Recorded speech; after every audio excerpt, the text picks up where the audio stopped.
right, we're on day 2 of driving, and we're gonna be in the car for 12 hours today.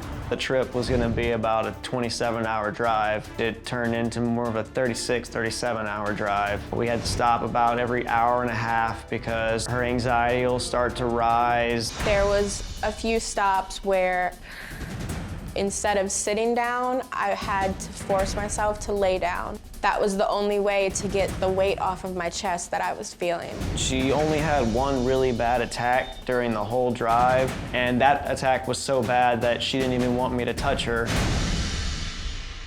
Jamie is bubbly, courageous, and fascinating to me. But when Jamie is anxious, you can just see the fear and hopelessness in her eyes. This is kind of what happened.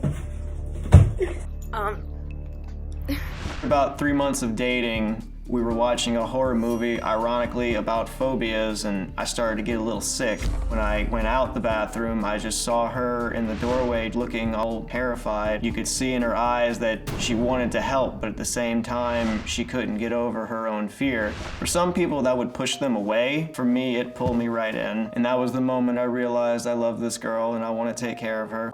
I've been living with Jamie for about 3 years. It's definitely been a roller coaster ride.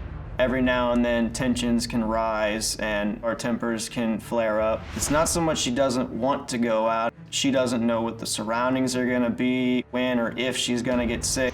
So we'll make the compromise that she can take her own car, she can leave whenever she wants. Anything that gets her out the house makes me happy.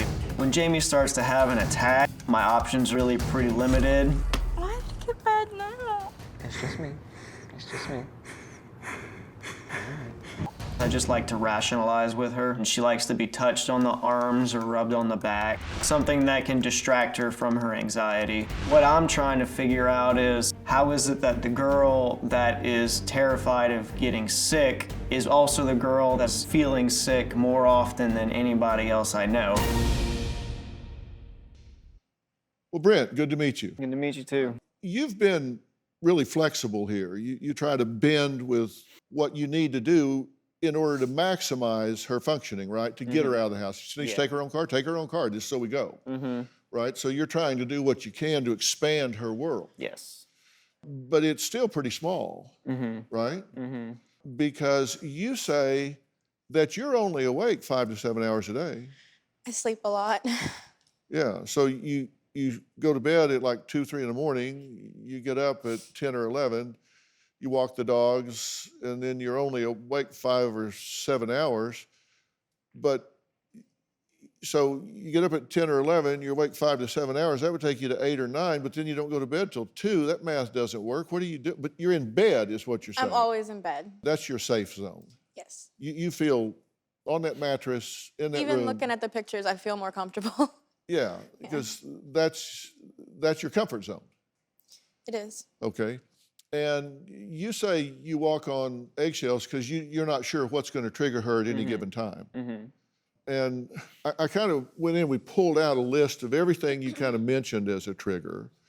If you can't locate a bathroom, you're thinking about weddings, social media swipes, you have to swipe Down, it has down, to not end. up, because up is like up Chuck, not, so you got to swipe down.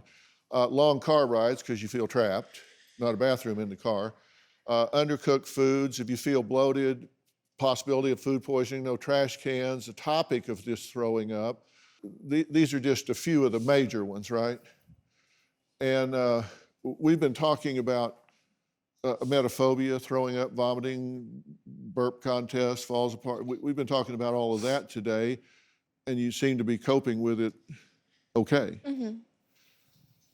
I told you I have this calming effect on people. Do you have a story or a question for me? Click the link in the description and tell me what in the world is going on.